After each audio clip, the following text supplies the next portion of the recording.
Okay, this is Dennis Banks. You're tuned into KAOS 89.3 on the FM dial out here in Olympia. Stay tuned for more information and more music coming your way.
Hello, this is Dennis Banks. I am Anishinaabe from the land of the Ojibwe people in northern Minnesota. My people have long been of the Meday Society, a very strong spiritual belief. And I would like to talk to you about some of those beliefs. They are very strong beliefs, very strong. First, we must understand our relationship that we have with Mother Earth. This is the planet that we call Mother Earth. And we believe that we are children of this earth. We believe that we are all that is, that we are, comes from our Mother the Earth. All living species, we are related to all the four-leggeds, all the winged things, every blade of grass, the smallest insect, we are related to. We are related to the air. We are related to the water, and there are certain ceremonies in connection to all of this. The moon is looked upon as our grandmother, and the sun is looked upon as our oldest brother. The first song I would like to sing to you is a Thanksgiving song. It thanks the Creator for all that we are, for all of what we've become because of the earth. And it's called Gitchi Manadu. Megwech Gitchi Manadu. Megwech is thank you. Manadu, Gitchi Manadu is the Great Spirit.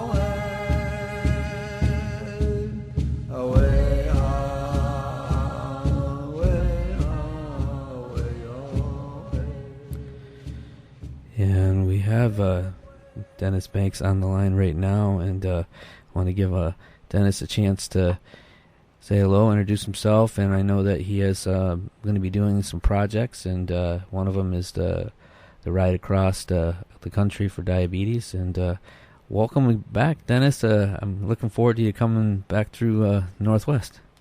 Oh, okay, Raven. Hey, thank you so much for letting me come on the air with your. I heard you had a really good program, and I hope the listening audience will take under consideration that I'm calling from Minnesota, but I'm calling about a very, very important event that we're going to be having next year on against diabetes. I had walked across America in 2011 after I was struck down with diabetes. I was on 9 kinds of pills. Like I had a heart attack too, and so between the diabetes and the heart attack, I was taking 9 kinds of pills. And I began to read as much as I could about diabetes, and just I wanted to inform myself. And I realized if I didn't change my diet and I didn't change my exercising skills, and well, I do a lot of walking, but I wanted to do a lot of other kinds of exercise. That I might lose my legs. So I changed my diet immediately. Give up bread. I haven't had no bread for a long time. And actually, I know when my last post was in August 4th. But it's so critical for me. I mean, and I now realize how critical it is across the country, because when I walked in 2011, we went through 72 reservations and community native villages, and I now dispute the numbers that IHS has given out. They're saying 15 to 17% of our people are diabetics, and I believe that the numbers are much higher than that. I mean, like extremely much higher than the 15 or 17% that they're giving out. That's why I believe it's at a panic. It's an epidemic, rather, epidemic state, and it is pandemic all over this world. And to me, we have to halt it. It's tearing up our communities. The quality of our life is changing because of diabetes. Those of us who have diabetes, and further, if you have diabetes and ignore all these signs, then of course your pancreas will give out completely, and then you'll be on dialysis. After dialysis, if you don't change your diet and do any exercise, then there's going to be amputation. And then less than 4 years after that, if you don't change your ways, your lifestyle, do some exercising, then of course you'll go out into the spirit world, and that's the epidemic that we're facing right now. Is that if we do not change our lifestyle, we do not change our habits of what our eating habits are, rather, we don't change our diet into a very strong diet filled with a lot of vegetables, then you don't have to be a veggie. I'm not asking people to be, because I of course have 2/3 my plate are vegetables, and I eat fish. And I eat, I have chicken. I don't have fried chicken though. I have grilled chicken. So it's a combination of your diet and your exercise. And so next year we're going to be doing a run, then a motorcycle run. There's going to be 4 starting areas. One will be in San Diego, Los Angeles, San Francisco, and Seattle. And we're going to go east. I'm going to coordinate the Seattle route, and we are looking for some motorcyclists up there, some riders up there who might want to go across the country. Right now we don't have funding for it, but we are going to do it. And there's about 40 or 50 riders that are in the San Diego area, and they're getting together their route. And we're going to have health fairs all along the way, talking about diabetes and what we can do to change. But we're going to be emphasizing the growing of our backyard gardens and get them going. Almost everybody has some small garden in the backyard where they grow something, but I would like to see that expanded so that it takes up maybe a whole acre, and then maybe more if we can find the land. and we do have land. Native people, we got a lot of land grown on the reservation that's not growing any crops. So we're going to look at that. We want to develop a national policy, and we'd like to have the government of the United States and state government get behind on these programs, and so that we can, because diabetes is affecting a lot of people: black people, white people, Native people, Asians, and it's now there's about 50 million Americans have diabetes, and I would say another 100 million are pre-diabetic, and I would even go as far as to say probably 70, 80, 90% of our Native people are pre-diabetic. I would say that, as I said, the numbers of diabetics in Indian country, I would say, is approaching, if not over, 50% right now. So that's what we're looking at. Anyway, as I said, we're looking for a coordinator. Well, I'm going to go up there and be a senior advisor. I'm 78 years old, but I'm also looking for a trike. Somebody would like to lend me a trike up there in the Seattle area.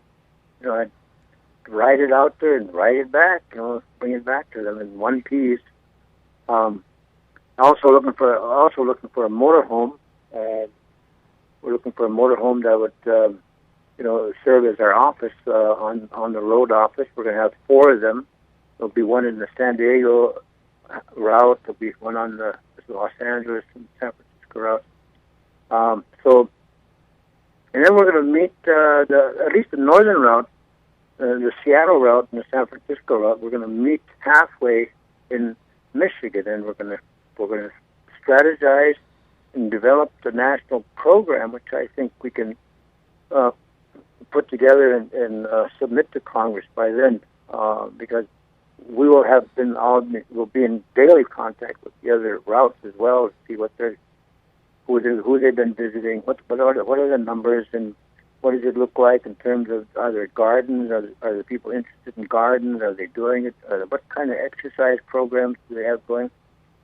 To me, the best exercise or the best community program is the Zunies, in small little community right sitting on the Arizona-New Mexico border, and they have, I would say, 70% of the community is involved in early morning exercises. They have, people they're younger than I am, but they're women, the men and women who are the ages of 65 to 70, and they're doing, the stationary bicycles. They're doing that. They got treadmills, they're walking, and even they're doing the Zumba.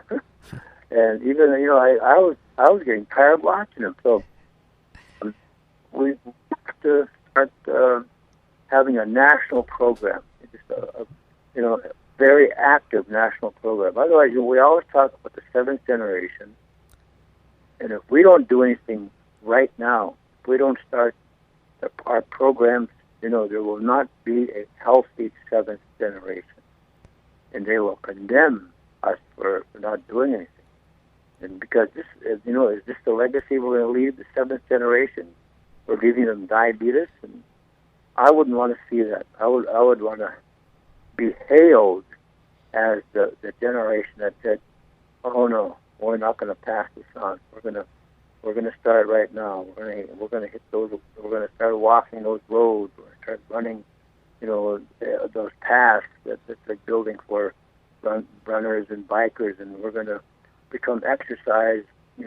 That's going to be our main forte. We're going to be doing it every day." So this is what I see us doing, and hoping this big kickoff will ignite the fire inside of us that we have to do something.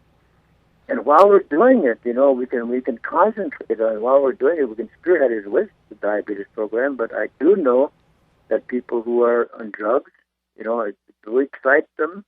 They're going to come off those drugs. There's going to be something to do in the community, something to do, on a regional level and also on a national level. and then we're gonna do rides probably every, well, not probably, we're gonna do regional rides every year thereafter, and probably every fourth year we'll do a national ride, and say, and then we'll see where we're at. What do we need to do over in this area? What do we need to do in that area?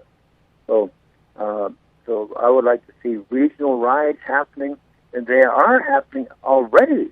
They are happening, but concentrated only. We need to get the Native communities involved in these regional rides.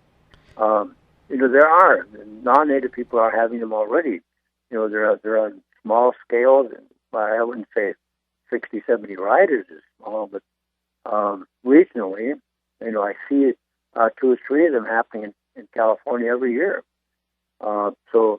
And I just seen some bikers riding in Michigan yesterday, riding against domestic violence. So if we can start focusing in on one, say the diabetes, and yes, we can also join those other rides. We'll say, hey, look, we're in on this, and we got other issues too, but we're with you on these 2, domestic violence and diabetes. And go for, get people, get them off drugs and stuff like that. That's, of course, that's everybody's wish in all of our communities, our young people. Absolutely. But, so anyway, Raven, that's kind of I want to blab it all at one time, but no, I want you to be able to speak, and I think it's really important. I know when my son was born, he is gluten sensitive, so we've had to change a lot of our diet, and I know when I eat the rice, pasta, and things like that are not made with gluten, my body feels better. And when I eat the breads that you talked about, I'm slowly moving myself off them. I like bread. I grew up with bread, and like a lot of us. But I know that too much of it's too much, and I know since he's been born, when I do have it, how different in my body and how it feels towards the non-gluten.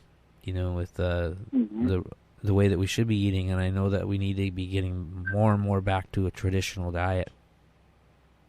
Yeah, one of the things that we did on the 07 walk was that we entered into an experiment with my friend and I. He ate white rice, which you buy in the grocery store, and I of course, our family we harvest wild rice, but so I ate wild rice for 4 days straight, and he had nothing but white rice, and his sugar index went up high. I mean, it was like 190, 210, while mine, eating just wild rice, I had other things with that veggies. We both had veggies with it, but the wild rice is what turns into sugar. The white rice turns into sugar, and the wild rice does not. My sugar index spiked a little bit, but maybe like about 5 or 10 points only. But whereas the white rice was shooting up to 195, 210 with this other guy that was in the test, and then we switched, and he had the wild rice, and I had the white rice for 4 days, and mine shot up to 180.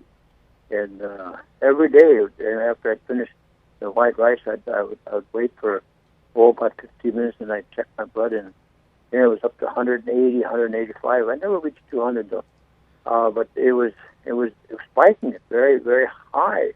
So it proved for 4 days, and we did that twice during that walk. So but with the same results. So I do know for a fact that wild rice, not that harvest, not that wild rice to grow in California. That's not the real rice. It's engineered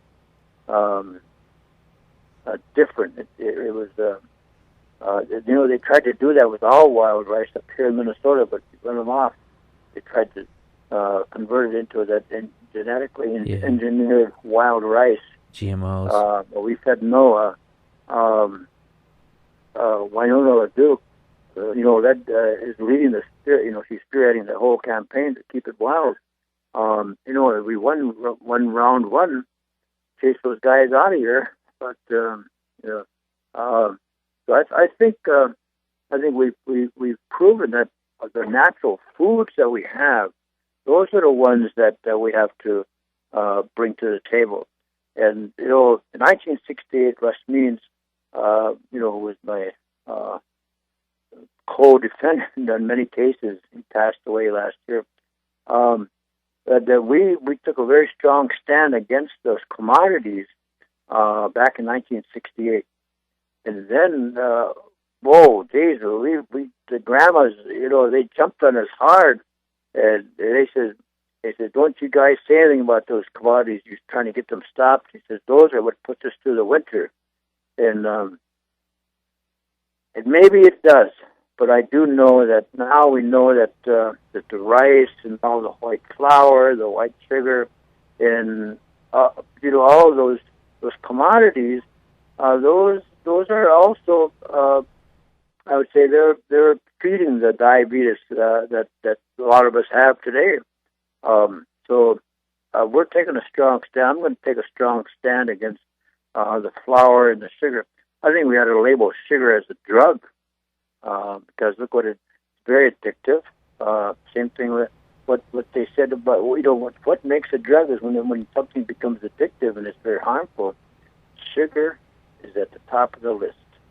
So I think we can't lay any medical claim to it, but by God, we know it's bad for us. What sugar does to our whole system. So yeah, you're absolutely correct. It is very addictive, and like I have coffee, and I like my coffee sweet, and I used to use sugar, but if they have honey, that's what I prefer to put in, because I know that is not the levels of don't go up with honey, and it's also more of a natural thing that is produced by the earth than sugar, which our bodies can't break down as easily. Right, and what actually happens. I do know some medical stories about what happens when sugar enters our system. It sends a signal to the pancreas that there is sugar in the body system now, and the pancreas is what produces the insulin. Which if we ever had any kind of medication known as insulin, this is what it produces for our system. It produces the sugar for our system. Everything, in our body, mostly the carbs. Well, that's another thing too, is we've got to start reading, those labels. We harvest wild rice and we make syrups, and then we have to put labels on all of our food products that the USDA requires us to have. So we have to start learning. The general public and especially Native people, we have to start learning to read those labels. Yes, it says no percent sugar, or 1% sugar, or 2%, but that and you think it's safe to either drink the drink, but it's the carbs that we also have to watch. The carbs that turn into sugar, the potatoes and and those any starchy food that produces a lot of carbs, and some could say zero sugar, and even our desserts, no sugar added, sugar free pies and stuff like that. And I was gobbling those things up, and they were saying, and every day my sugar would be spiked, in my system. So education is very, very important, and I think at the grade school level, we should start teaching the children. That should be not only just make an announcement about it. No, there has to be teaching every grade level, from elementary. By the way, there's a couple families whose children have never tasted candy. They don't want those kind of cornflakes. They eat a lot of oatmeal, no sugar in it, And there are. My point is, there's families that are doing that right now, and I really have to take my hat off to those people that are doing that. And I hope the listening audience I hope there's more of them than there are of those people that I see that are abusing our own system. After I did that walk in 2011, I seen a young mother giving her. I was in Walmart, and she was giving some sugar water to the kid, and then she was putting Coke. She was putting a can of Coke. She was dumping it into the bottle. And she put the cap on the nipple and gave it to her kid. And I said, "Wow, that's a sugar. That is not a starter for sugar diabetes. I don't know what is." And she looked at me and she spoke to me very angrily. She says, "Listen, you take care of your children. I'll take care of mine." And she said some other words to me, but what can I say about how she does it? So, but I can comment, generally speaking, of what people are doing. They're feeding. They put sugar water together and pop it in the kid's mouth. So no matter where, we're the breeding grounds for the pre-diabetes, and eventually all of us will be diabetic. So when I turned 70, I was not diabetic, and I said, yelled around to her. I said, "Wow!" I said, "I went through this whole life without diabetes." So, but 2 years later, I got it. And now I'm 78, so I've had it 5-6 years, and I'm walking. I keep my sugar now down to. If I tested it right now, it'd probably be about 125. Right now, we just got done eating, had some wild rice, and it'd probably 125. But in the mornings, when I do test it, it's about 105, 106. So that's where we got to go. And just because it's 105 or 106, that doesn't mean I should not do any exercise. That means that, hey, this body saying this part is okay. Now we want you to mentally do the physical part. Do some lifting or do some walking. So, yeah, it's telling you that all the things you're doing, it likes. Yep. Keep doing them, and I think that's important. And labels are important. We're lucky here that we got a couple co-ops and that label everything, and also they're fighting the GMOs out there. And as my wife said, they just should be banned across the world. We need to be. Yep. We don't need them. We don't want them, and right. It's up to us. And it's like you said. I don't want to.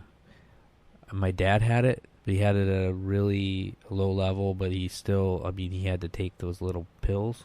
Mm-hmm. And I don't want to reach that route myself. And we bike and we exercise, and we eat pretty good, I think. But it's like you said, you have to keep doing it, just because. Yeah, you know what? I would like to see us biking. And after I walk, I would like to go on the bike rides. I think what I'm going to do is I'm going to buy me a 10-speed, and then buy about 4 or 5 of them for my grandchildren. And say, look, every other day when you guys get home from school, we're going to go for at least for a 4-mile bike ride. And we'll just do that and go a different way, because we live on the res, and there's a lot of scenery, a lot of wooded areas. So, and we can see a good scene almost, and then maybe bike ride around the res, which is about 95 miles. Maybe pick a Sunday and say, okay, starting out about 7 in the morning. So let's go do it, and maybe we'll do 30 miles in one day, and which is to our first casino, and go in and then say we want some diabetic food. We'll alert them ahead of time that we want a big plates of Caesar salad without the Caesar salad dressing. And that's another thing too. You got to watch that dressing, that ranch, and I just love ranch and French, and so. But we have to understand that there's a lot of sugar in there. So But once you do that, you can use just a little speck of this stuff, and just kind of flavor the rest of your season. That's what I do. You get those little bitty small plastic tray things. I use probably not even a portion of a teaspoon, and I just mix it all, get it all in there. So, and sometimes I like it. Sometimes I eat it just raw. That's one of the things I learned. When I went to that Tree of Life program in Patagonia, Arizona, is that you learn how to eat it raw. Eat the vegetables raw, and don't boil them at all. You can steam them just enough to get them just a little bit soft, but not soggy. Because then you steam all the nutrients out of them. So. That's why I let my wife cook. I know. And we got to be careful with the potato. I don't want Mr. Yakamoto coming after me. Yeah. Well, I don't touch potatoes at all. And I put one in our soup every now and then because, and then even after I eat it, then I'll test my blood, and it doesn't spike it that much. So one potato per serving for, I don't know, for in a bowl of soup for 8 people. We have 8 people, but sometimes there's like 10, 11, 12 in our house all the time. So fixing a large amount of food for people also. We try to put out a lot of boiled potatoes, but heck, all those boiled potatoes, like potato salad tastes good, but watch out for the sugar. Yeah. And we have to change our lifestyle. And after those of us who are diabetics, number 2, I'm talking about type 2 diabetes. Type 1 is a little bit much more medically challenged, and I don't go into that area except to say that please, you have to change your lifestyle, do your exercise, and yes, you have to take that medication because I'm not sure how type 1 shuts down the pancreas and why it doesn't let it work like that. But type 2, it means that if you change your diet, then your pancreas will work for you. It'll keep it down to 105, 110, even if you go up to 150 occasionally. But the safe one is between 120 and 95. And some people even have like 70 and 60 in there, and that, and to them they're healthy looking. So, but those of us who are diabetics, we have to change. We have to change and keep on that, and that's how we have to keep our lifestyle for the rest of the day. And if you want to splurge and have a big piece of pie once a month, but get out there and walk, exercise after that. Though, don't just have the piece of pie and go to bed. You have that piece of pie and go jump rope for about half hour or something, and let your own energy burn off that sugar for you. Yeah.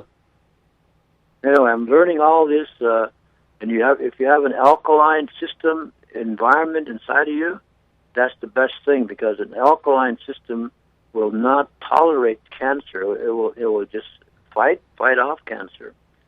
Whereas a toxic, a very acidic, that's the way I'm looking for. Acidic. If you have an acidic environment inside of you, meaning a lot of sugar, then of course, then it just lives with cancer, allows cancer to live and lives right with it. So that's the beginning of that your cancer will take off on you too. So you gotta. I think everybody learns that who has cancer, they know that an alkaline system built up by a lot of veggies will fight off the disease, whereas citric, which produces a lot of sugar, becomes acidic, and then of course you're at risk with every piece of food that you throw down your throat. So bananas, you can eat a banana, one banana a month. I haven't had a banana since I write it down since August 4th. That's the last time I had a banana. So, and I check my sugar at least twice a day. All right. And so you're going to be in Seattle. When are you going to be in Seattle again? I'll be in. See, we're going to end up the year with a lot of. I have to go down to San Diego and do some workshops down there on how we're going to what we want to accomplish. In San Diego workshop, the Los Angeles workshop, and then San Francisco.